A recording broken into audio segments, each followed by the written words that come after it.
lobby. Let's all go to the lobby. Lobby.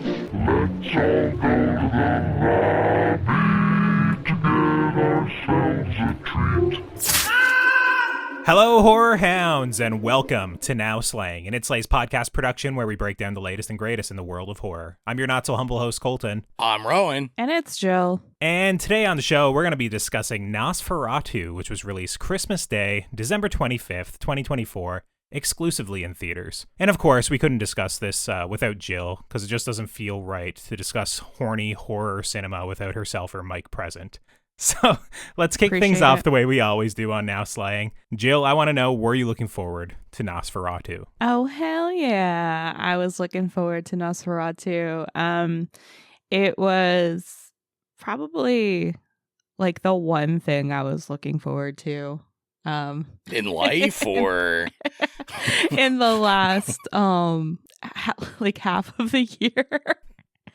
So yeah, I've been hella stoked, and I rewatched Shadow of the Vampire to prepare for it. We were kind of talking about that before we started recording. I went to Barnes & Noble today, almost bought me a copy of Dracula because I've never read it before, to kind of, piece things together of, what's inspired by what. Yeah. But yeah, really looking forward to it. What about you, Rowan? Yeah, I mean, obviously, I remember when we were doing our January episode of What's Coming Up, NOSFERATU, I think, was kind of like our big one. It was that and the Jordan Peele movie that inevitably just got pushed back, and we still don't know what's going on, really. So I was pretty excited. I don't have like much of a relationship with, I've never seen the original NOSFERATU. I still think it would have been really hilarious if you had to start the episode with, we're watching NOSFERATU from 1922, new release. I thought about picking it for, our New Year's episode at one point, and then I was just like, there's a chance I pick that and everyone's bored to tears and it's just a horrible pick, so I didn't bother. But I mean, I obviously have a very good relationship with Robert Eggers. We're good friends. We're very good friends. But yeah, no, obviously I've loved all his movies. The Witch, special place in It Slays podcast heart. Was that the first episode you ever came on, Colton? It was. It was my first featuring, and then my second was The Lighthouse. Oh, so. Yeah. Wow. So, yeah, and obviously I'm a huge Witch fan, huge Lighthouse fan, and even though we were like kind of mid on it when it came out, The Northman has like grown on me. I liked it a little bit more the second time I saw it as well. Yeah. So, yeah, I was super pumped for this, of course. What about you, Colton? Oh, yeah. I mean, you don't even have to ask me. I mean, after Dune Part 2, which was like, way earlier in the year, this was like easily my most anticipated movie of the year that I was just looking forward to. Obviously, I'm a huge fan of Eggers, as, Rowan mentioned. I was featured on the Witch episode, the Lighthouse episode. We did the Now Slaying on the Northman. So, yeah, I couldn't wait to check this out. I'm familiar with, like, Dracula, like Bram Stoker's Dracula. Like, I had to read that in school. And then I've seen Francis Ford Coppola's, Dracula a couple of times. Also, I think I had to watch that in school, which is a weird one to watch in school because it's also like... There's so many titties in that. Horny. There's a lot of sex scenes in it, and I feel like we must have, like, fast-forwarded through them. Like, I think that must be the only way I watched that. It wasn't, like, grade 12, to be fair, but it's still, like, not... the usual fare you'd turn on at 2 o'clock on a Tuesday in high school, I guess. So yeah, I mean, I'm familiar with the source material. I've only ever seen the original NOSFERATU as of 20 minutes ago. Nice. I finished it up just before watching this, mostly because I was like, if I'm gonna speak on the new one on a podcast, I just want to make sure that I'm not crediting Robert Eggers with certain things. If it's he's just clearly adapting a shot or modernizing it to some degree with new camera styles or techniques. So it was just kind of I wanted to know what exactly the source material was. And I was pretty nervous going into this overall. Obviously I was looking forward to it, but when Anya Taylor-Joy got recast with Lily Rose Depp, I was definitely disappointed. I'm not really familiar with Lily Rose Depp too much other than The Idol Oh no. that HBO show, which I only ever watched 2 episodes of, and it's like an absolute trash fire. Was she in Yoga Hosers? Yes, well, that's what I was going to say, too, then kind of popping up in other, like, Kevin Smith movies, right? And she's, like, always really bad, so I was just like, I just have to believe in Robert Eggers, you know, this was his passion project, you know, ever since he's been a director, he's just been kind of talking this one up all the time, trying to make it, like, his next movie. He credits it as, like, the movie that made him fall in love with movies, like the original Nosferatu. So at the very least, I was looking forward to it, and I was like, you know what, at the very least, it'll be good. Whether or not it'll be my favorite of his, who knows, but it'll at least be good. So did we succumb to the darkness, or did we just succumb in our pants? Well, before we get on into that, let's throw it on over to the trailer. I've brought something awful upon us. Nosferatu. He's coming. Only you can redeem us.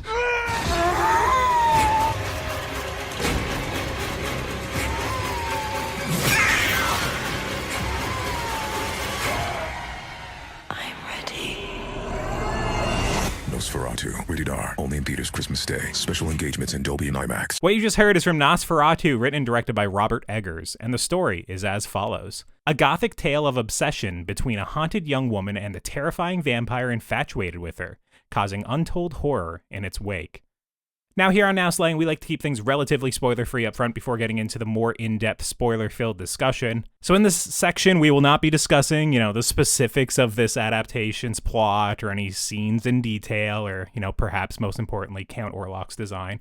But if you are somehow completely unfamiliar with the events of the numerous film adaptations of Dracula or the Bram Stoker novel over the last century, and if like a passing mention of a plot detail will upset you, what are you still doing here? Because, you know, Gill's bound to accidentally spoil something. So, you know, you should just, you know, check this out after you've seen the movie or once you've read some of the source material. So with that prolonged spoiler warning, let's start with everyone's favorite unofficial Now Slang segment. Rowan, how full was your theater? What was the demographics like? Listen, I got some things to talk about here. There was, I don't know, like 10 people in the theater. Now, I did go to a showing at like noon today. So yeah, so not like Christmas Day. I didn't go Christmas Day, and I didn't go like at night when it probably is the optimal time. So, but you know what? 10 people in like the rural theater at noon. Most of the time when I go to a noon showing, it's me. That it's just me in the theater, and no one else. That's seeing a big movies. turnout. Yeah, big turnout. In front of me was like a whole row of people that I was like, yeah, they're definitely here. They probably think this is an A24 movie. They were definitely like film gals and girls. They were all rocking like different movie shirts and stuff like that. Nice. I do want to give a big shout out though to the two late 40s to 50-year-old women that were sitting behind me that talked through this entire movie. They every scene, everything going on, whether it was quiet, loud, it did not stall their conversation, although about the movie, but just talking like, who's that guy? What's going on here? Oh man, I bet he's going to do this. And it was just fantastic commentary. Just the worst. Just the absolute worst. Yeah. Yeah. My theater was pretty bad for that too. I'm not going to lie. It was absolutely packed, like completely sold out, I would say. I went to the like 10 p.m. Christmas Day showing. Nice. So I figured everyone who would be there would be like hardcore, right? Like, you know, there was like half a dozen people I work with in the film industry there, but also like 2 seats to my right, there was these teenagers, probably like 16, 17, I'd say. And 2 of them were sat in one row, and then 2 were sat in the row below. And they were passing food back and forth to each other for like the first probably hour of the movie, like taking a sip of the drink and passing it down to his girlfriend in the row, and then she'd take a sip and she'd pass it back. Or like they'd lean over and like be talking, like whispering at each other loudly during the movie. So I was like gonna blow a gasket. I was like ready to like lose it. But with the food thing, I was like, okay, there's a chance like they're going to run out of food eventually, right? Like this has a time limit and it's not like 2 hours and 15 minutes like this movie. So yeah, they gave it up after the first hour or so. Then the guys in front of me who showed up like 20 minutes late, they were just on their phones One guy just took a call. Like, you know, he was only on it for like 10 seconds. He was like, oh, I'm in the middle of a movie, you know, sort of thing. But I was just like, bro, like answering the phone like in the middle of Nosferatu. That was terrible. There was these people that about 5 minutes into the movie, two of them got up and left. They were kind of like in the, you know, the upper seating area, you know, where it was absolutely packed. And they moved down to kind of like the front row, which, you know, sure, it was a smaller theater. Like, it's fine. You got a good vantage point from down there. But one of them left, I would say, about half a dozen times during the movie. And whenever he'd come back, there was like a 50% chance he'd kick his old nacho tray.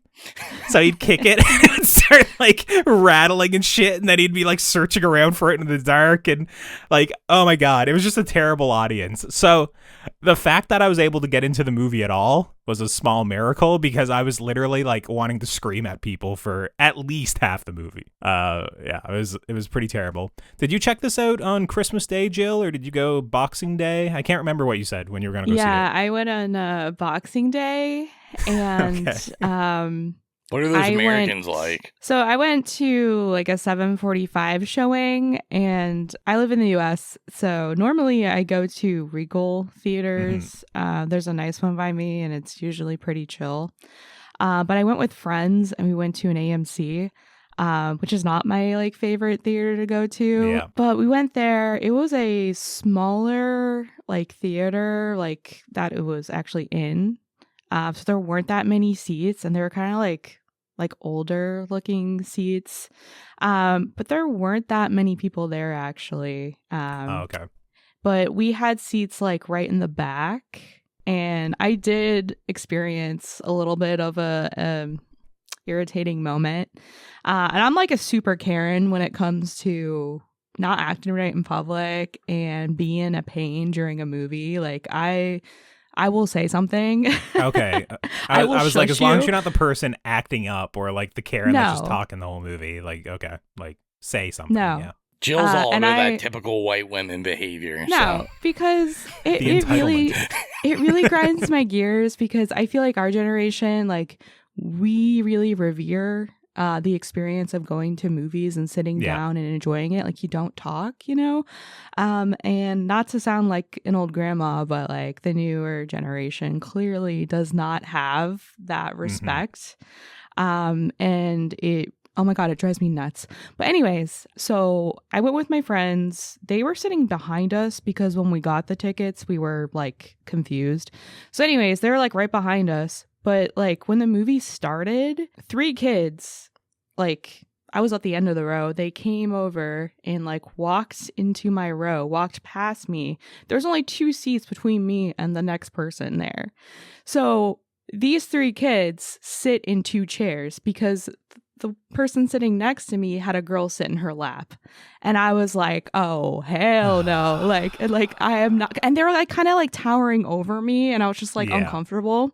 And I was sitting there like brewing. I was like, oh my God. And then my friend behind me was like, you want to sit back here? And I did. And it was a much better experience. Were you just jealous that you didn't watch this movie with a girl in your lap, or? Well, I'm thankful that I didn't sit in anyone's lap during this movie. If you know, you know. Wonderful. And also they were out of the Nosferatu popcorn sarcophagus buckets. We never even got those here. I was so upset. I want one so bad. I see people putting like their like tampons in it or like their sex toys, and you know what? I'm here for it. I just think it would look great next to my Dune popcorn bucket. That's all. You know. Yeah, it would. So I guess we should get into actually talking about the movie. Everyone knows our theater experience now, which was, you know, for Jill and I, pretty terrible. And I guess for Rowan, the chatting as well wasn't ideal. I mean, mine was fine, but after a certain point, yeah. But yeah, I guess with the spoiler-free thoughts, I mean, I have a lot to say about the movie. I got like a dozen points we could talk about spoiler-free. I guess the main thing that I kind of want to start with is just how I thought the movie was masterful technically. Like, I thought, like, the cinematography, the set design, the costuming, lighting, visual effects, basically how everything technically was, like, executed to kind of, like, the highest level possible when I was watching the movie. It just very much felt like everything was ironed out, everything was buttoned up, everything was, like, figured out before they put it on, you know, to camera. And I thought it was very impressive with how like period accurate the whole thing kind of felt to me as I was watching it. Yeah, I was going to say, I think one of the things I really enjoyed about this, because obviously, Eggers, like, to me, the technicality of it, I had no doubt that was going to be He kind of just assumed. On point. Like, if anything, it's going to be amazing. It's going to be good. But, we are in 2024, and I'm always wary with, like, a vampire movie, because I'm like, how heavy are we going to lean in on effects? Or, like, what, even though I trust Eggers, you never know, right? You're like, what's he going to try to do? All this stuff. And I thought sparkle in the sunlight. Yeah. And like, what's going on? No sparkling? Like, I don't like that. But, no, like, I thought what was very interesting, and like you said, we're not going to go into, like, what exactly is used, but, like, the horror or, like, the vampireness of it all is used so sparingly, just like, kind of like the old school Dracula, Nosferatu, like, films, that I just really like that it was just not so reliant on, like, any sort of, like, other than, like, real practical stuff. And obviously there is stuff in this that isn't, but the horror is just, like, so well contained that to me, it was, like, a very compelling story without having to have, like, a grand spectacle other than, like, the technicality of it. Yeah, I was going to say, because it's certainly a spectacle when I'm watching it. Like, when you're seeing, like, the carriage go through, like, the Carpathian Mountains with, like, the castle in the distance or something, it's just like, holy shit. Like, is this, like, one of the best shots I've seen this year? Or, like, even, like, the movie just with his cold open with, like, kind of, like, some of the horror effects, like levitation or, kind of being that idea of being, like, possessed, that sort of stuff. Like, when I was watching it, I was like, holy shit, this is hitting really hard. Like, the movie, I think, kind of comes out swinging, and I would say for, like, the first hour or so for sure, it's kind of moving at a quick pace. Or at least for me, I was completely, like, engrossed in, like, what I was watching for, like, the first hour or so. I will say, like, some of the camera stuff, for me, like, in the beginning, was a little bit off-putting. Like, it was very showy or very, like, active, like, kind of floating all the time. It almost gave me, like, a Sam Raimi quality, but, like, obviously if Sam Raimi was doing it with, like, a steady cam perfectly, all planned out, but it was kind of like moving and gliding through the spaces quite a bit, even if, like, two people would be talking and be, like, going around them, swirling around them a little bit. It seemed very showy and kind of, like, over the top, but then it was also like, oh, it kind of makes sense for this, like, omnipotent being keeping watch and, like, constantly keeping watch, and the aspect of, like, I was just kind of, like, leaning into, like, this surreal and hallucinatory, like, experience with it when I was watching it, where I was like, at a certain point, I kind of got used to it swooping around and moving so often. And then also, I mean, the movie does eventually kind of calm down and get locked off a little bit more and a little bit more, static, I guess, to a certain degree. But right away, I was like, this looks a little bit different than some other Robert Eggers movies, just because of how active the camera was all over the place, I thought. For me, it was, you expressed you had a little bit of anxiety, having high hopes for this movie, and so did I. But I also have a lot of faith in Robert Eggers, big fan of The Witch, and I just knew he was going to do this justice. And the whole thing was just so artful, like, so many, like, beautiful shots with, like, angles and lighting and symmetry. Visually, it's just like, it's a gothic spectacle. It's like a feast for your eyes. Not only that, but, it's a vampire movie, and vampire movies have to be decadent. They have to be, luxurious, in the way they look, in the subject matter, which, of course, this is a very, like, sexual, lust-driven movie. Seductive, yes. So seductive, as Tony Ayo would say. And it just, like, for me, whenever I watched Dracula, I always, like, root for Mina and Dracula to get together, right? I'm like, you know what? Your man sucks. You should be with a vampire. And I felt the same way in this movie, and the tension and the sexual tension between, Nosferatu and Lily Rose Depp's character is just so palpable and believable. And, you know, the whole movie is just dripping like with this sexual tension, with this lust, but it's also like so haunting. The color palette like really blew my mind. Like it's easy to make something like kind of dark and like, you know, with blacks and grays and that kind of color palette. But this movie does it in such an over the top way that it's just giving you what you want. And, you know, Lily Rose Depp, in my opinion, like I watched The Idol. It was okay. But, you know, we talked about... That's gracious. It was okay. But I was really happy with her performance. You know, I think she was perfectly cast for this character. Just like her appearance alone with like her facial structure and the eyes, I think it goes perfectly with like that character and, you know, the feelings that character is portraying. And, you know, just the sets, the costumes, everything was just so beautiful. And another thing I really liked was like the script. It was poetic. And that's another thing about vampire movies is like it's very much steeped in literature. And so with this movie with the captions and like, you know, the Gothic script and the things that they were saying, God, I don't know. I was just like super in love with it. I was just enraptured by the whole thing. Yeah, you've touched on quite a few things there, but the one I want to go back to like right away is like Lily Rose Depp, or like more so just like the performances across the board. Like Lily Rose Depp, I mentioned in the opening, she was like the biggest thing that was kind of like keeping me at arm's length for this movie, or at least having me a little bit anxious about like, oh, all right, let's see what she got. And I do agree. I thought she was very good. It's a very physical performance. And it's also kind of like a performance you got to be kind of like courageous to put off to a certain degree, because it is the sort of performance where she is like what I've been kind of saying. She's just laying in her bed, kind of, you know, horny a lot of the movie. It's the sort of thing when you're watching it, the audience, at least in my audience, I found they were kind of laughing like inappropriately at the movie. Like, you know, for example, it's like, you know, very soon, like, you know, basically in the cold open of the movie, there's a little bit of moaning that happens, like instantly my audience was like laughing at it.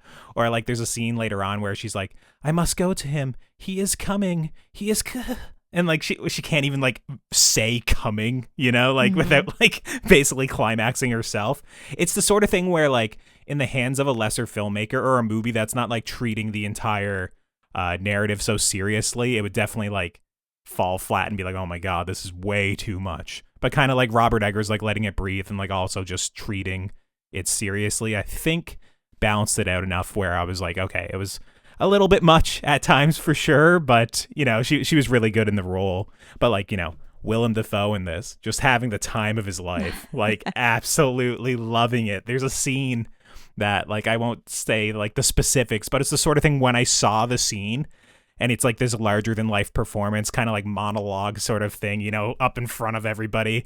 I was like, this is sad to think about, but hopefully in like 30 years when Willem Dafoe passes away and you got like the in memoriam, it will have like this scene where he's like just this fucking larger than life dude monologuing at the top of his, you know, lungs and like a top hat and shit. And it just looks batshit crazy. Like you can tell he was loving this movie, like being in it. Nicholas Hoult, like, I thought he was really good. Like in terms of like Nicholas Hoult so much. Okay, can we stop for 1 second and just go back to Willem Dafoe jump in. Yeah. real quick? I just want to say his like little monologues were my favorite. Like the things that he was saying and the way he delivered it, I was just like, mwah, poetry, thank you. And I love Nicholas Hoult. I've been with him from day one watching Skins. And that's what I was thinking when I was watching this. I was like, oh my God, it's Tony from Skins. Look how far we've come. For me, I was looking like, oh no, it's Renfield. Yeah. And, you know, also Renfield. like he's in another vampire movie. But like, he actually kills it. Like he actually really like sells the feeling of terror, which in that sequence where he's arriving at Count Orlok's castle, it's like very important, you know, for him to be able to sell that and basically sell like, oh, there's something off. And like, when is he like being kind of like overcome with fear, like can't even like verbalize or can't really perform his job, like just by like the presence of Count Orlok being around. It's like such an important role for at least that section of the movie that I thought he killed it. And of course, Bill Skarsgård, which we won't get into the particulars of like exactly what he looks like in the movie, but like the voice work in particular, or like just the way he like held himself. It's the sort of thing where it's a really big swing, and like, you know, everyone's talking about how he worked with like an opera coach to drop his voice an octave sort of thing, or, you know, it's the sort of thing where it still has kind of like that Transylvanian dialect. So I think it will be parodied to all hell in probably like a month or two. You know? I needed strong subtitles for that. I don't know about you. I was good with it. I could hear it. I got it. But like, once again, the cadence and like how slow and how the R's are rolling and how deep and kind of like gravelly the voice is. I didn't know it was Sascar until after the movie. I didn't. Oh, really? Yeah, you never knew about that going in? What have you recognized him? No. I like that's the one thing. Like, unrecognizable. The voice is unrecognizable, which is like super impressive. And I was gonna say, you know, I said I hate Nicholas Hoult, which I do, but why? I thought that worked for this film because you wanted to hate him. Well, I think this film kind of Trojan horses that, really. Like, just the story in general, where you're introduced to his character and, you know, like, he's kind of introducing you to Orlok, this kind of thing. But, like, you know, he's really just kind of the background, like a main character. Like, it's not about him. The story isn't about him. This is about Orlok and his love interest. Hold on, Rowan. Colton's going to hate me for saying this, but the entire time I was watching this, I was like, wow, this and Dracula are just tales about cucking. And Nicholas Holt's character is just being cucked. You think he's into it? I don't know if he's into it. Okay. But there's a lot of like polyamorous elements to you know, like the themes of the movie, and also with Dracula, especially Dracula, you know, theme. You got Dracula's wives. I know we made it 25 minutes without Jill mentioning the theme, so that's a new record. Yeah. But that I was thinking about that a lot when I was watching it, and I was just like, thinking about cucking nonstop. Just thinking about cucking nonstop, and nice. I'm here for it because I didn't like him as I love Nicholas Hoult, and he did a good job, but yeah, I just don't like that character in Nosferatu, in Dracula, because I just want the girl to be with the vampire. Yeah, to be fair, I think that performance is like the sort of thing where it brings you into the movie. It's basically the protagonist for the first hour, you know, outside of like the cold open. And I mean, in basically every adaptation, it's like you always get the big section like following Jonathan or following Thomas or whoever it is up to the castle, being kind of wooed by Dracula, trying to figure out like, do they know that this is like an evil vampiric person right away, or is it just a wealthy nobleman, or who is this? There's always like a little bit of back and forth as they figure it out. What I liked about this movie was just like the foreboding feeling of just evil, like when he was even just arriving to the castle, the way like the score kind of swells, which we absolutely have to talk about because it's amazing. Like the score was swelling with like, you know, the little bit of like snow falling behind him, you know, Count Orlok being completely like drenched in shadow, just like beckoning him in. Like, it was just like perfection. That it was the sort of thing where it's like, I absolutely love this shit. And then, you know, Thomas for a great portion of the movie after that point obviously takes a back seat just for the natural story, the way like all these adaptations play out. I'm very surprised though. Like, we're talking about the cast. We're not going to talk about my guy. I call him Mr. Box Office, Mr. Hitmaker, just killing it in the theater right now with Nosferatu and Kraven the Hunter. Yeah, there's good reason I didn't mention him. I just want to say this might be more surprising of a casting. I did also not know that he was in this, and I found it really distracting, like super distracting. So I think he is definitely like probably the weakest person of the cast. Yeah, the strongest we agree is Ralph Ineson. Well, I mean, he's the man. I love Ralph Ineson, but he doesn't have a whole lot to do in this movie. Walk around with a pair of glasses on, you know, being like, oh, put a corset on her, you know, that'll make her feel better. It's a shame they didn't change Nicholas Holt's name to Thomason, really, just so I could hear him yell it again. Yeah, that would have been great. But yeah, I mean, Aaron Taylor Johnson for me didn't do a whole lot for me in this movie. Thought it like was he's perhaps he might be the most tragic person in the entire movie, but still, I wasn't really that He's big also into like, him. you can tell under the suit, still just like jacked from Jacked. Craven. So it was just, I was like, man, this is really weird. Yeah. And his mustache was wild.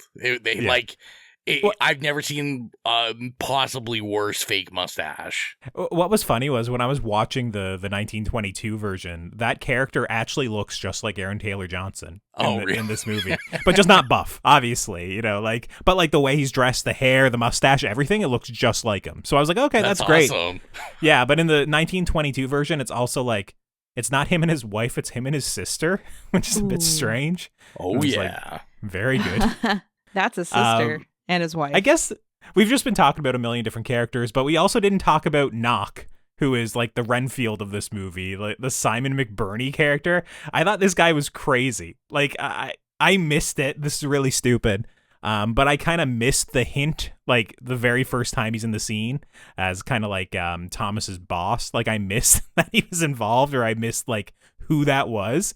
So I was just kind of caught off guard, and I was like, oh my God, that's the Renfield of this movie, and he is insane. I absolutely love that character and how like crazy he gets, and all like the occult aspects with it that kind of like take that character even up a notch. I thought he killed the performance. He was just really good. He was fantastic in this.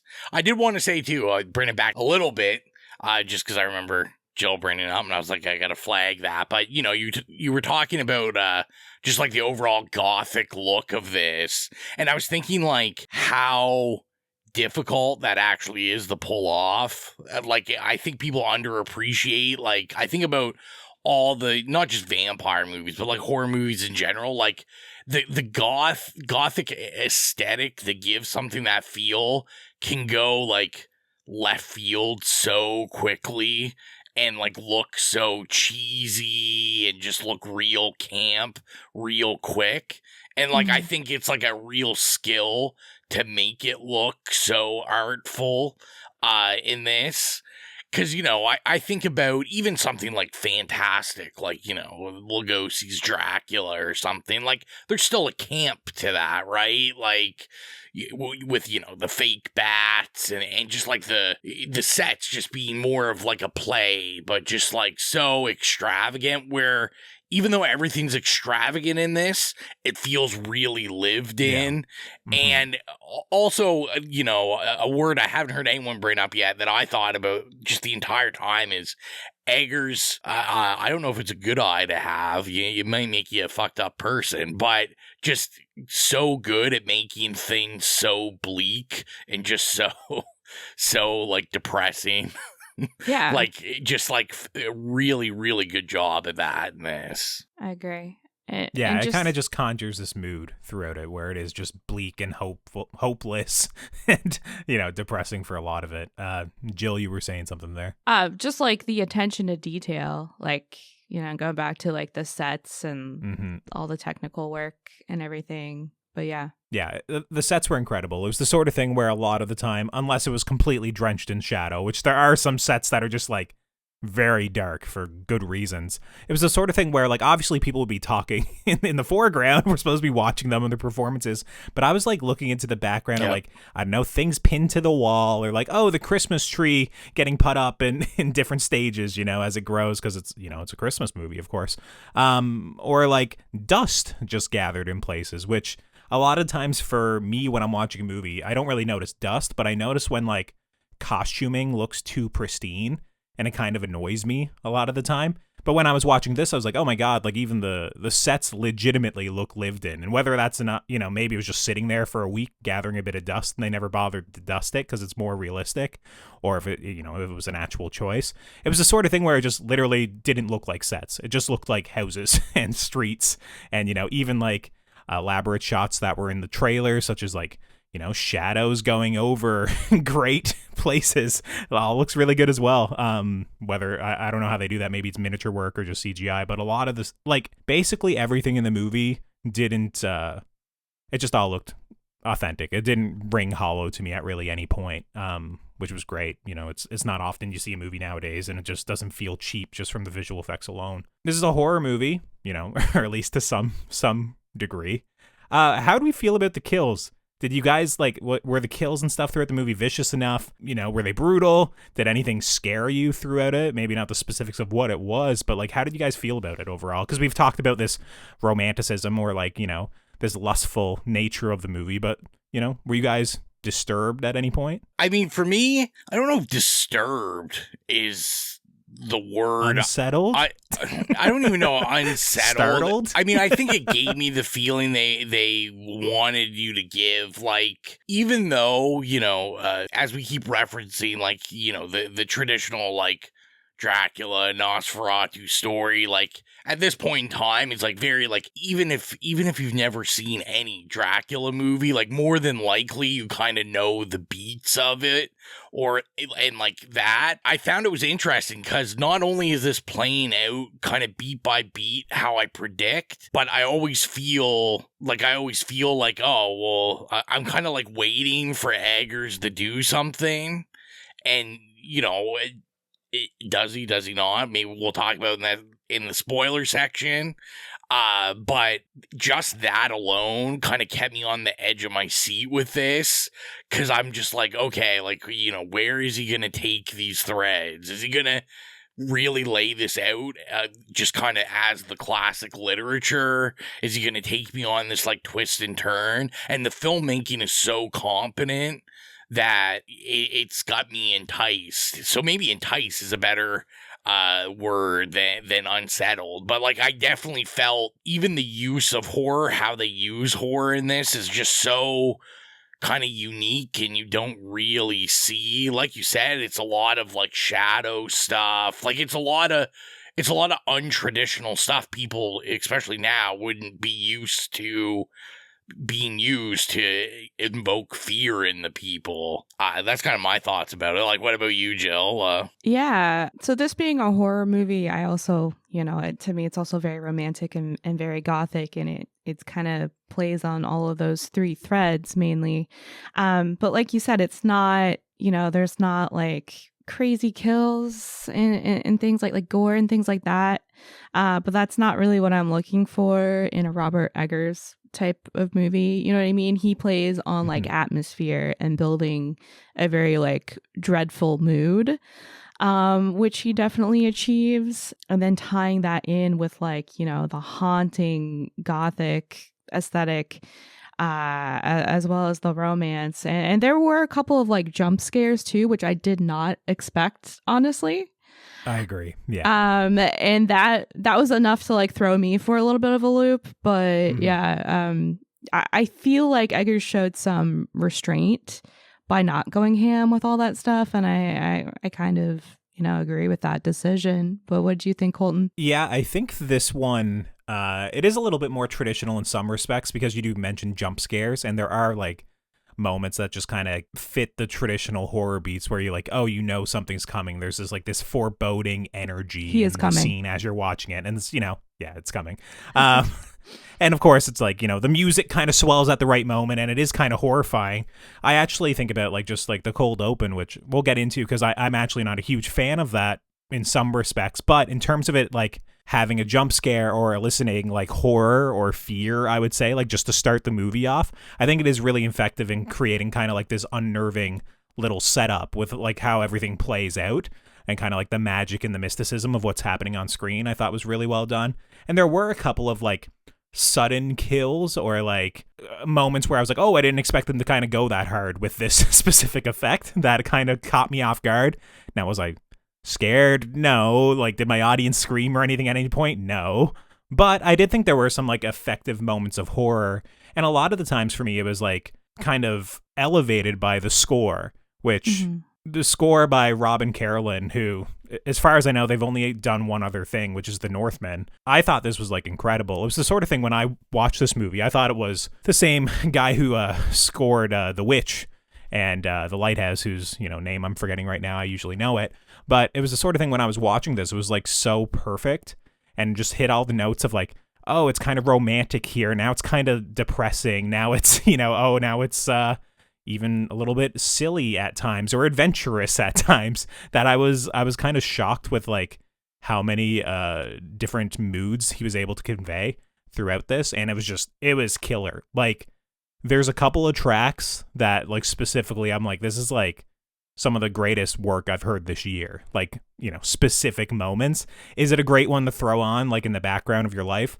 Not really, because it's like 2 hours long and it's just, you know, a lot of like quietness, I guess. But there are like specific tracks on this that are just absolutely amazing. The score was like singularly like probably the strongest point of the whole movie to me, I think. Like I just noticed it so many times that I was just working in like perfect harmony with what was happening on screen, which you don't always see nowadays. So yeah, that's like kind of what helped elicit the horror, but also like some of the magic or the fun of the movie was like the score itself. Definitely. All right, well, we don't have much more to say, I don't think, in the spoiler-free section.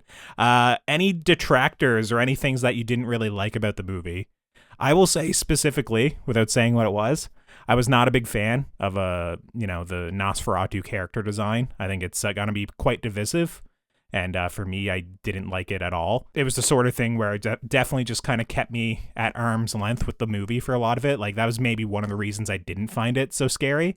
And then also just, we've mentioned how well-trodden this material is. You know, how many adaptations of Dracula there's been, how old Nosferatu is. But also just, like, a lot of, like, the archetypes of this sort of movie have been done in other movies and, like, adapted to other genres. So I will say that, like, the novelty of this movie, outside of like obviously its presentation, like it wasn't really there for me. So it was like, you know, the narrative I would say was a little bit, you know, just kind of overdone for me. And, you know, the one kind of character design of Nosferatu I was not a big fan of. But outside of that, I mean, I would, you know, fully recommend people to check it out. Cinematography was amazing. You should definitely check it out on the biggest screen. And of course the score, you know, try and make sure you can see that. And like IMAX if you can. I wish it was playing here in IMAX. It's not, but you know, it deserves to be heard on like the best sound system you can hear. Oh yeah. Yeah. What about you guys? I definitely want to go back and rewatch it, especially in IMAX, now that you bring that up, because I agree. You know, I think it would be like the immaculate way to watch it. The biggest detractor for me, I think, is just talking about rewatching it, is its rewatchability because of the length. Yeah. So I really love The Witch, and I honestly could rewatch The Witch like over and over. But I don't think I could rewatch Nosferatu over and over, because it does have this like heaviness to it that you can definitely feel, especially like midways towards the end. But apart from that, it's just a nice, beautiful, sexy experience. But what about you, Rowan? Yeah, I mean, I think I would I'd recommend checking this out. I mean, if not, simply let's get Eggers some money in his pocket and you know, let him keep making these awesome horror movies. But you know, I think everything you kind of said, Colton's how I feel about it is, you know, watch it on the biggest screen possible. It is definitely made for a big screen. It's very extravagant. I think there's a lot of scenes in this that, although impressive, or you're like, yeah, I like the visual of this, I think will have more of an effect on a big screen than it would just kind of watching it at home or something.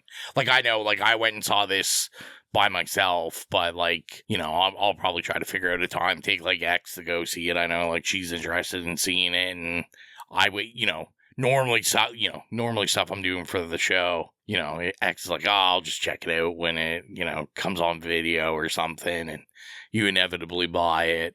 And this one, like, I think it's like, no, we gotta go. We gotta figure out a time to go. Yeah, I thought about going to see it again today, actually, before recording the episode, just because there were a couple of key, like, or key is too strong a word, but there are a couple small scenes that I was like, oh, I kind of want to rewatch it again to see exactly, like, what was being hinted at here.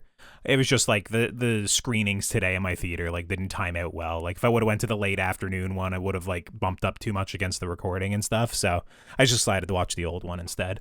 But, yeah, I definitely want to check it out again before it leaves theaters as well. Just to, like, kind of cement my overall, like, feelings on the movie, just because, you know, when I watched Northman a second time, I enjoyed it a little bit more as well. So, yeah, it seems like we're all recommending that you check this one out in theaters. And with that, I think it's time to cut to the spoiler discussion for Nosferatu. We are now in our spoiler discussion for Nosferatu. So if you've not seen Nosferatu, oh my God, it's a mouthful. It's time to tune out and come back once you've seen the movie, or keep listening if you simply don't care. So usually I toss it to one of you guys to start this spoiler-filled discussion, but I just got to ask, why does he got to look like Dr. Eggman? Why does he got to look like Jim Carrey's Dr. Eggman? Like, why did we have to do the stash? Why did we have to do the highbrow comb over? I need to say why something. Did he have to look like a pervy, scrawny old man? You mentioned Jim Carrey, and I caught you slipping earlier, and you almost said Count Olaf. So now all I can think about is Count Olaf, Jim Carrey in A Series of Unfortunate Events, the movie. And now I can't unsee it. Which isn't far off. It's the same mustache. Honestly, I was very surprised by what they did with his character design, but I like it because it's kind of hot. Hot in like the guy that has to introduce himself to his neighbors when he moves into your community. You know, like, just like weird pervy guy. Like, I understand the motivation behind it, like trying to make it look like, oh, it's this, you know, period appropriate Transylvanian nobleman. Like when we all picture Vlad the Impaler in our head, we picture like the guy with the mustache wearing like the red and stuff. I understand it. But like walking into this, or, you know, getting beckoned, almost like getting pulled into this castle, and then it's like this guy with a big furry hat sitting there and he's kind of gliding around this table, and I keep catching like glimpses of a mustache, and I'm like, does he have a big bushy mustache? They keep you waiting for a long and time for a reveal. And I'm watching, and I'm just like, God, I don't know if I like this. And then I keep catching like, you know, glints of like a really high forehead and stuff, and like before they even reveal him, which they don't fully reveal him until like, you know, Ellen gets to see him, which is, you know, of course an obvious choice, but it was the sort of thing where I was like, God, he kind of looks like Jim Carrey's Dr. Eggman in the Sonic movies. And then, like, you know, before I even got to see his full thing, all I could see is fucking Jim Carrey's Dr. Eggman. So for me, I was so upset with, like, the design. Once again, Skarsgård's performance is excellent. It's just, like, the design of this character, I thought it was, like, the least sexy thing I've ever seen,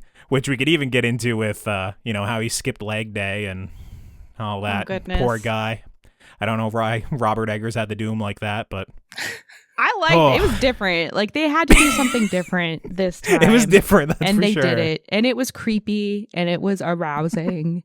And if you're female or gay, have you guys seen the 2007 Beowulf movie? The one that's like shitty CGI. Do you know about Grendel in the movie? Because in this cold open, when like you get a quick snippet of like kind of like this lumpy, kind of rotting, pale thing on top of her, you know, in the cold open when she's kind of beckoning, you know, this evil to come to her.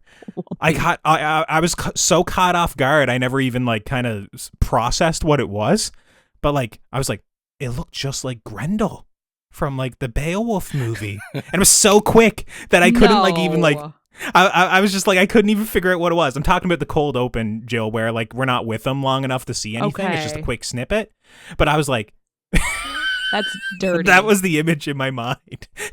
I love all these images come in your head. I mean, I'm kind of with Jill. I mean, I don't know, you know, Jill. Listen, you know, discretion when Jill's talking. Jill's into some fucked up shit, so. You know, I don't know how attractive people are going to find him, but I mean, I respect the swing because, you know, I agree with Jill. It's kind of like Nosferatu's been done. It's been, you know, remade and told in different versions, you know, like you got like Salem's Lot, all this kind of stuff. So I could see the swing, and I thought it was an interesting swing just because, you know, we have this like obsession and like sexual tension between these two characters. And like, you know, he's literally just like this horrid, essentially just like rotting corpse.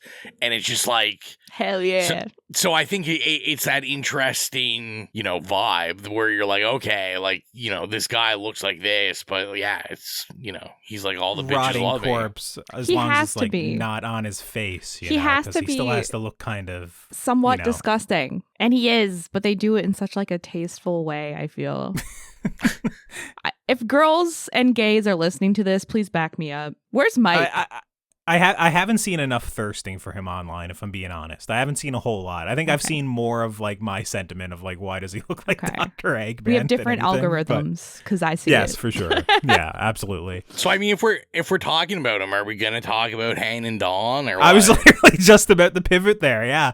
What do we think about the hanging dong and like I don't know, it's almost like bisexual energy I get from him in that scene where he's chasing after Thomas. Like, I thought it was a really cool scene leading up to the hanging dong point, and I was kind of like, okay, all right. It was Thomas like just about to impale him in the coffin. He catches it and, chases after him. I saw the headlines of like Nicholas Hoult was gifted, Nosferatu's dong from Robert Eggers himself, but I didn't actually realize we were going to see a bit of dangling dong in this movie. I was kind of surprised. And then, it culminating in him climbing on top of Nicholas Hoult and sucking on his chest and pelvic thrusting, and kind of like, the sound of like the blood coursing into his mouth like that, like, I don't know. Yeah. I can't even replicate it. It's just this weird, like, coursing sound, like gulping and slurping. I was like, this is a lot.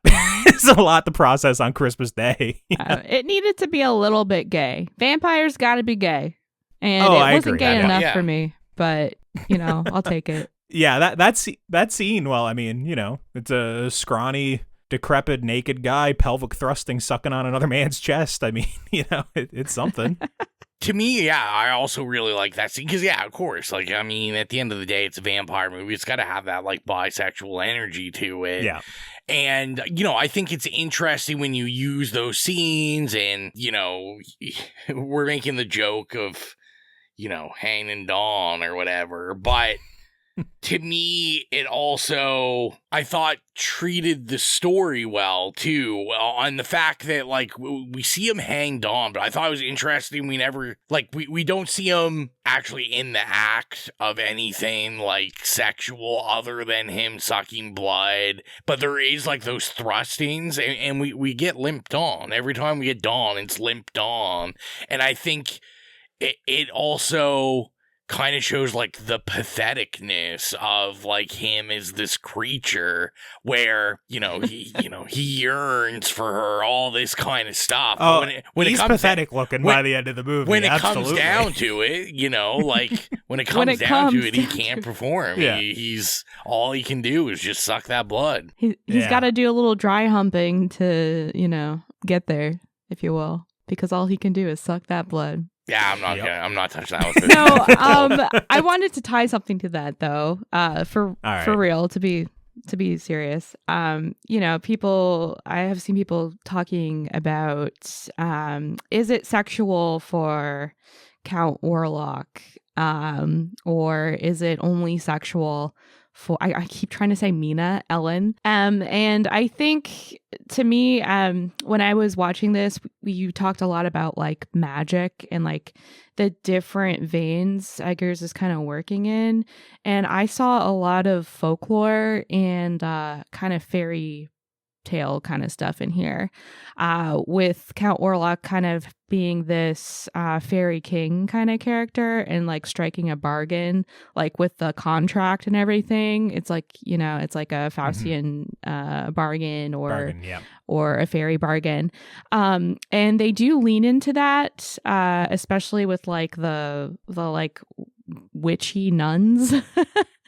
And like them bringing people back to life with like the occult and everything. I thought that was a nice touch as well. But I definitely see in Ellen and Count Orlok's characters, they knew each other from like another world. They're both tied to like, a sort of other world. And there's a lot of that in fairy king kind of tropes in like the books that I read. So I thought that was really interesting. I think that sort of idea is even the actual text in Francis Ford Coppola's Dracula, isn't it? Like literally his bride from way back in the day is like basically the same reincarnated, or at least, bears striking resemblance, to his bride from like hundreds of years ago. So that's why he's like so infatuated with in that adaptation Mina. In this one, it seems to be, they still go with that, but it's kind of like, Count Orlok is like her shame, where essentially, when she was being lustful and wishing for anything to kind of satiate her at like a younger point in her life, he was the one who answered the call. And then when she had a husband, she didn't need him for a few years. And then he goes away and she's, oh God, I gotta call up my booty call again, Count Orlok, just to satisfy me in the evenings. Yeah. So, yeah, it was the sort of thing where, like, I'm sure Robert Eggers was playing with actual, like, fairy lore and folklore for sure in that. I mean, he changed, like, aspects of, obviously, like, vampire mythology in this as well. Like, he's not turning into a bat and flying around, or, just even the location of where he's sucking people, where literally in this, I think, like, Robert Eggers talked about how back in, like, the mythology he was reading, they would talk about sucking the heart blood, which, in modern representations or adaptations, we say, like, oh, like the jugular. But he's, like, and this is, like, literally latching onto his chest right over the heart of, like, the victims, where I thought it was, like, an interesting change, at least. I like and obviously that. it's, it's somewhat sexual and seductive, with Ellen, for example, like near the end of the movie for sure. Folklore, you were talking about fairy stuff. One part of the movie that I didn't see coming at all, and I loved it, was earlier in the movie where, once again, Thomas is on his way to the castle, and he stops into kind of like this hotel that's like, overrun with gypsies outside. And basically they're like, hey, we can't let you stay here. You're going to this evil spot, and he pays double. But where he kind of has like this nightmare or dream or vision or whatever it is in the middle of the night, where he sees like a naked virgin on like a white horse, like riding, like trying to find like the grave, like, the basically the soiled ground. I was like, oh, this is like such a Robert Eggers shit that he's just going to put in the movie. It's probably not even going to matter, but like, I just loved seeing like that vision, that like sequence where I was just like, oh, this is definitely some historically accurate shit that, he read and he had to get in here. Did you, Colton, listen to his interview with the Big Picture for this? I don't think so, no, because I think at the time when they covered that, I would have been avoiding everything about this, because I didn't watch the trailers or anything before this, So they actually talk about this whole scene where he like sees them stake a vampire, and basically talking about, I think he was talking about like showings or something, and people complaining to him about like, oh, well, like it was a metal stake, it wasn't a wooden stake. And Eggers doing Eggers shit, like basically talking about like that's Hollywood shit, like the actual folklore of it. The point of the stake is to keep the body in the ground, like on the ground, pinned to the ground, and it has to be metal. Metal is actually what they would have used. It wouldn't have been wood. And I just.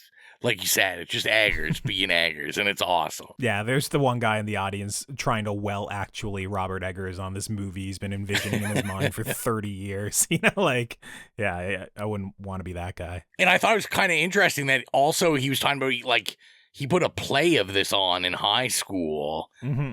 Yeah, like I'd never realized this was this was like what he's always wanted to do. Yeah, so this is literally his mom, apparently, when he was growing up, would let him watch anything as long as if it was something that was inappropriate for him, they'd talk about it afterwards. That's what my mom did. When he was like 8 or 9, he rented Nosferatu, and where he grew up, it took like a month to get it to the VHS store.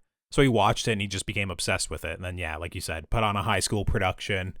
He got saw by somebody else who wanted him to mount like an adult production, and that's when he basically knew he wanted to be like a director for his life, essentially. My mom did that with me, but I'm sorry, Colton. I don't produce fine art. I just make this shitty podcast. Yeah, it's we all can't be Robert Eggers, man. It's okay. Yeah, I guess not. The rats. What do we think about the rats? The two teenagers next to me, they were squealing whenever there was rats. They were so excited to see these cute little rats scurrying around all over the movie. It was the sort of thing when I was watching it, I don't know if like maybe this is the text in all of them, but just like literally equating Count Orlok's arrival to the arrival of the plague, and like all the rats scurrying off the ships and spreading the plague throughout. And then from then on out, it's just like rats are in like every scene, essentially. They're just everywhere. What do you guys think about that? I thought it was like, I mean, obviously we all know how like the Black Death was spread and whatnot, but it was the sort of thing where I was like, oh, that's a cute detail. And the fact that they like hyped up how many rats were in this movie ahead of time, I was keeping a keen eye out for all the rats. Shit, I gotta go back and rewatch for the rats. You never noticed them? I noticed them, but not. I gotta go and count them now. I mean, there was a lot of them. I really liked it because, you know, we kind of, you know, we brushed on just what Orlok is in this. Like, is he this love interest? Is he just this vampire? And I just think it's like a really cool visual because to me, you know, like, yeah, he's not interested in a woman. He's not interested in a man. Like, you know, in comic book terms, to me, like, you know, Orlok is Galactus, like Eater of Worlds. Like, he's literally only interested in just like bringing death and destroying cities. And I love the visual of like all of these rats just like infesting, bringing the plague, and kind of doing like that groundwork for Orlok, you know, his little minions essentially. Yeah, so the reason I was paying attention to it, obviously, the teenage girls next to me just squealing whenever the rats were around, but there was an article that came out before this that said Willem Dafoe acted in a scene with 5,000 trained rats. And I was like, what on earth is he possibly doing in a scene with 5,000 trained rats? So when we finally got to that scene, which I referenced in the spoiler-free section, of him like burning Knock in the coffin behind him, and then just like standing there with like the kerosene or whatever and the fuel in his hand, and just like monologuing with the flames casting his shadow on the wall, like massive, and the camera just keeps pulling out, and there's all these rats scurrying around all over all the, like, you know, the sarcophaguses and whatnot. I was just like, this is the most epic Willem Dafoe shit ever. And he monologued for like 5 minutes, like, you know, without blinking, essentially, in the lighthouse. But like this was like the hero Willem Dafoe shot. This was so that you good. could just tell he was loving it. You could tell this was like, you know, the pinnacle of his career. And as I was watching it, I was just like, this is fucking amazing. I love this for him. It was so good. So I'm hoping you guys will give me a little time to stretch out, get my shit going here. Just because I need to, you know, at least have 2 minutes on a great Cat performance. Cat in this, fantastic. Cat. Which is in the 1922 version as well. When I booted that up, I was like, oh, okay. Ellen does have a cat. Very good. I just want to say Ellen's cat, just keeping it real. I liked all the vibes. I was very aware in all of the scenes because I always think it's interesting that like notoriously cats are like impossible to film with because cats don't give a shit. You can't really. They're assholes. Yeah, they're like super hard to train. And I liked it because like you could kind of tell that definitely this cat wasn't really trained because it was just kind of walking all over the frames, just doing what it wanted to do. And just wanted to, you know, salute that cat. I can't remember the cat's name in the movie. It's like, I don't know. No, me neither. It was something like old, like, I don't know, Gertrude or something. Oh my God. Well, okay, you talked about rats, talked about cats. What about the wolves? Because those were fucking badass. Nah, they were just like CGI or something. Oh. I don't really notice them so much. Although, the wolves, we never talked about the carriage sequence yet, which, Great. like, once again, I literally think after the cold open, like the first hour of the movie, I was literally asking myself, I was like, is this like the best thing I've seen all year? Like, I absolutely loved it. And that carriage scene was insane. Like when he's in the crossroads in the woods and you see it like approaching, and then it just like mysteriously, almost like unnervingly, like does like a weird turn and beckons him towards it. And it's just like, he's not walking, he's just like gliding towards it and getting into the carriage that opens for him. I was just like, this shit is gas. This is, you know, Gas. I loved it. I was just like, this is sick. It is. I was completely into it. Yeah. I don't have anything to say about the wolves, though. Okay. Jill, I'm sorry. They weren't that prominent in the movie for me. Well, what did Are you guys? they wolves or are they like hounds of hell? Oh God. Yeah, or is that Usually Dracula like takes the form of like a big black dog, isn't it? Yeah. Yeah, I don't know. That's what I was wondering about Who the knows? rats too. I was like, is he like transforming into a rat also? into 5,000 rats? Yeah, like, you know, like a familiar type of situation. He's the cat, he's the rat, he's the wolf. He is the disease. the rats. Very good. It sounds like you're just making up like black metal lyrics now or something. Honestly, I was reading some Cradle of Filth lyrics. There's a song called Lovesick for Mina, and it's a jam. Put it on. Go watch Nosferatu. Nice. Let me know what you think. Yeah, I mean, I don't have very many notes left. Obviously, we got to talk about the final scene, of course. But I had a note here that I really liked. Once again, just the Renfield character, the Knock character, how like crazy he was. Like, there's that one random transition where he's just like scribbling like satanic scripture on this piece of wood and like blood, and he's just sitting there naked, and it's really quick. And I was just like, all right, very good. But also, like in the end, when he's buck naked, laying in the coffin or the sarcophagus, and he's just talking about how like he's waiting for his master to return, and he's been promised that he will become the Prince of Rats and shit. Like, once again, I was just like, I had a big smile on my face that I was just like, this is so crazy. Like, you know, I love this guy's performance. You can tell he like believed every word he was saying, even though he was just like spouting nonsense for most of it. But yeah, I guess let's do it. God, there's so much you could talk about with Frederick, but do we care to talk about with Frederick? You know, it is sad. His wife gets eaten by rats, kind of, and he gets the plague, and then his kids get brutally killed by I forgot about the kids. Yeah. Yeah, that was kind of gnarly. There was like a point earlier in the movie where they were like, Daddy, you'll keep us safe from the monsters. Come check under our bed. And he's like, oh, I'll keep you safe. And I'm just like, yeah, these kids aren't long for this world. You know they're not going to make it. Okay, one of those kids reminded me of the shitty kid in one of the shitty kids in The Witch, and I was like, they cannot be the same person, but they look and act the same. Yeah, I think he casts kids in like a similar role where he kind of wants them to be a little bit annoying, like kids are. Like, you know, they're constantly kind of always screaming, operating at this like higher register where it's just like driving the adults crazy. Because like there's even a transition in this movie that like they just cut and like the two kids are screaming like in the middle frame, like just at this camera, and I'm just like, oh man, these kids.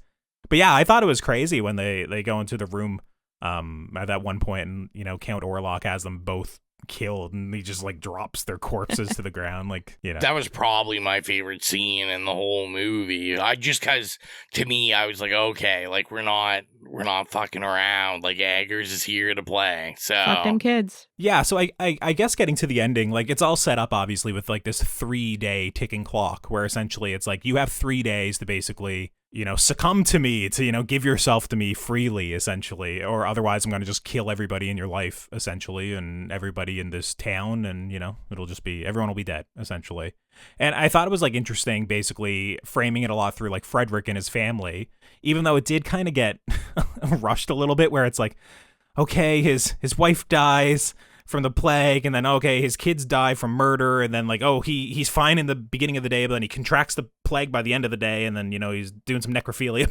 You know, it's just quick, very tragic, of course. But I liked setting up the 3-day ticking clock just because, as someone who was watching the movie, and the middle section for me was starting to drag a little bit, because a lot of it is you're refocusing the main character, obviously, where this is Ellen's movie. It's supposed to be Ellen's movie, but she gets lost for the whole first hour. She isn't in it. And then she's kind of has to play up this whole like bedridden sort of wife, right, where they're trying to figure out what's wrong with her kind of constantly, which isn't also like the most active protagonist. So seeing her in the third act of the movie actually, like, you know, talk to God, I forget his name, but, you know, Willem Dafoe's character, and essentially say, like, you know, talking to him about what she thinks she must do, and him kind of saying like, oh yeah, like there is like this scripture, there is this reason, like, you know, if you do give yourself to him, just make sure to keep him around before like the first cock crows. Essentially, it was just like, okay, I was like, all right, we're setting up like how this movie's gonna end. And I just loved how like all the dudes went to the crypt to kill him.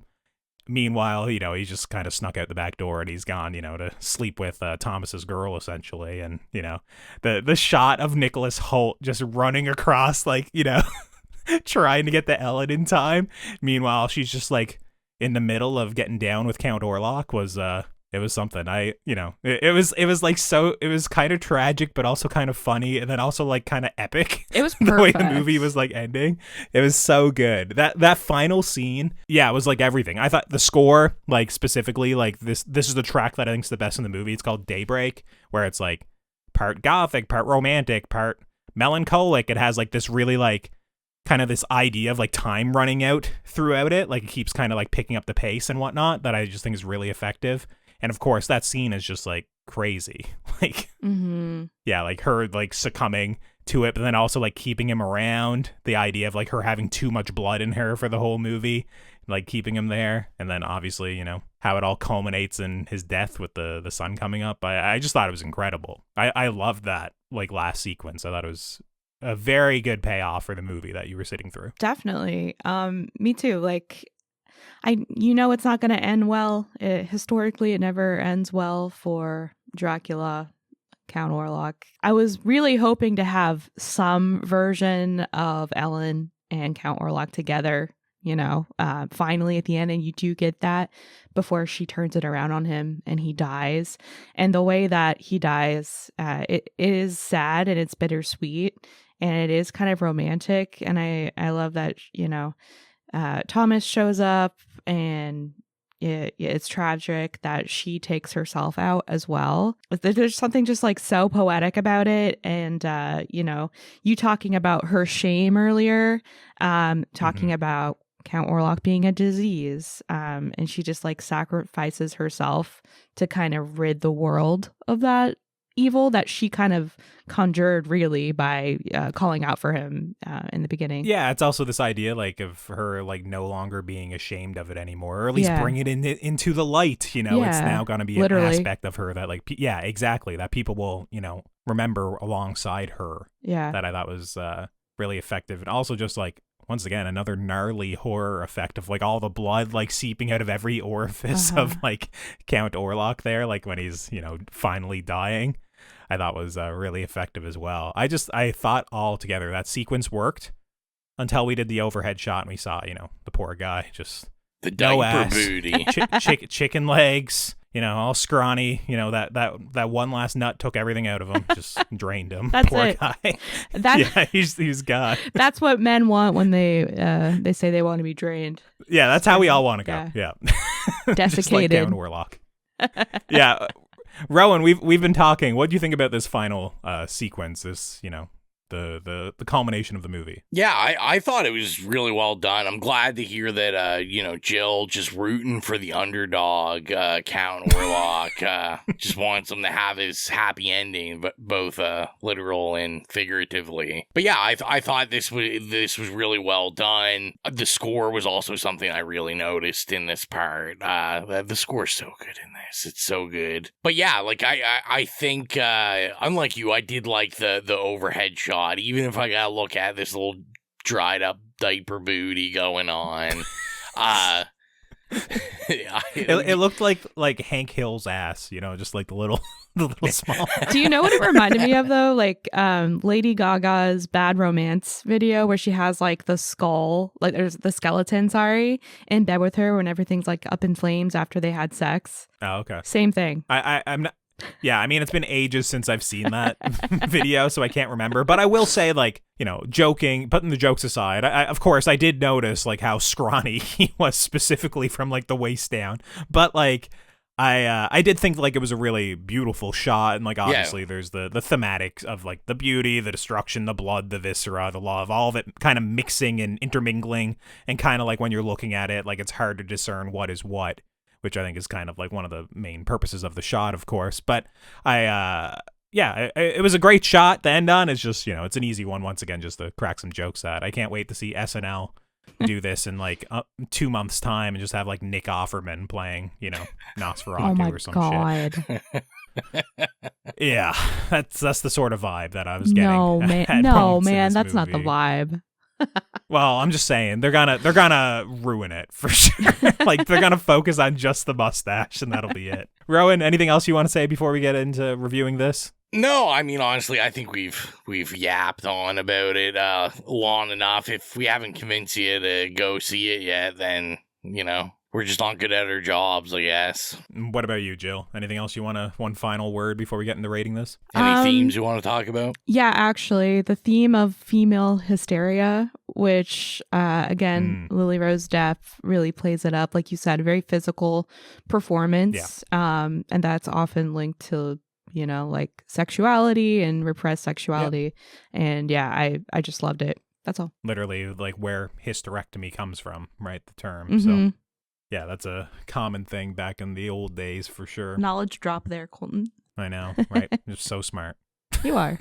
So if you're new to the podcast, our review rubric is nay, okay, yay, or slay. Jill, let's let you review this first. What would you give Nosferatu? Okay. I did say that, you know, the rewatchability based on how like long it is and everything. I don't care. I'm still going to give it a slay because I looked forward to this for far too long. I just, you know, it was an experience and I want to go see it again and just like savor it. I want to see Willem Dafoe's monologue again because I just want to like write that down and keep it forever when he talks about devourance. And I don't know, it was just beautifully done. Robert Eggers never misses. Go check it out. Colton, what do you rate it? Yeah, I can't get there for a slay for me. I don't think I've slayed any of his movies, which might be sacrilegious in retrospect. Yeah. I think The Lighthouse for sure for me would be a slay. That's my favorite of his. But what I'll say about Nosferatu is undoubtedly a good movie, and it is like a masterpiece technically. It's just, for me, I still can't get over like the aesthetic design of Count Orlok, like the direction they chose to go with him. I do think the movie specifically for me drags in kind of the middle sequence. Like, obviously, we've talked about Lily Rose Depp's performance, but it's just kind of a lot of what we're doing and what we're focusing on in that middle part is just like kind of like basic possession narrative that we've seen in a lot of horror. So there is like this period where Thomas is out of the movie, Count Orlok's in transit, and we're just focusing on kind of like Frederick and Ellen, which is definitely the least kind of interesting part of the movie, even if there is still some good acting on display by Lily Rose Depp. But yeah, it's the sort of thing where stylistically, technically, I love everything about it. It's just, I wish he kind of like took some bigger swings or like went in a couple of different directions where it didn't feel so rote, like the other adaptations I've seen. And it's the sort of thing where I definitely need to watch again. I thought it was a great movie. I think it's a yay for me. It's just, I can't give it a slay if I haven't given The Lighthouse a slay. I mean, I'm not doing that. What about you, Rowan? Yeah, I think I'm going to come on in with like a strong yay. I mean, obviously I slayed The Witch. I think I slayed The Lighthouse also. And on reflection, like in the ranking right now, this is probably at the bottom. Like I think I probably like The Northman right now still more than this. Although it's hard because The Northman is a totally different style of movie. I mean, that's not really a horror movie at the end of the day.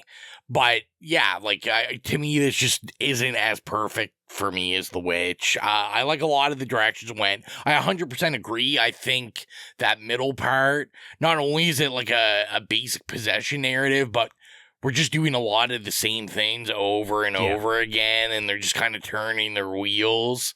Where I was like, we don't really need this. You probably could have got this out. We're passing time until the next big narrative beat. We're introducing a couple characters, and for the people that aren't familiar with the movie, they're explaining it, I guess. But basically, everyone will be. Exactly. Yeah. So I give this a yay. And like I said, everyone should go check it out. Make some time during your day so you can do that double feature of Nosferatu and Craven the Hunter, and just support support great cinema. Correction, I did rate The Lighthouse a slay, so at least I wasn't wrong back when I reviewed that years ago. Fuck yeah. That's definitely a slay. But I still can't give this one a slay because I gave the Witch a yay, and The Witch is definitely better than The this, Witch in is my a slay opinion, as well. By the way, yeah. It's certainly one of his stronger movies for sure. Although I don't agree with you, Rowan. I would say this is better than The Northman for sure. Since we're basically talking around it, I'd go The Lighthouse, The Witch, Nosferatu, The Northman. Jill, what's your ranking, real quick? I haven't seen The Northman, and oh my God. I would say Jill would have The Northman at top. I'm gonna watch it and I'll get back to you. But Saskar with just no shirt on the entire time. It's gonna be The Witch, Nosferatu, The Lighthouse for me. Whew. Sorry. Ouch. I'm a woman.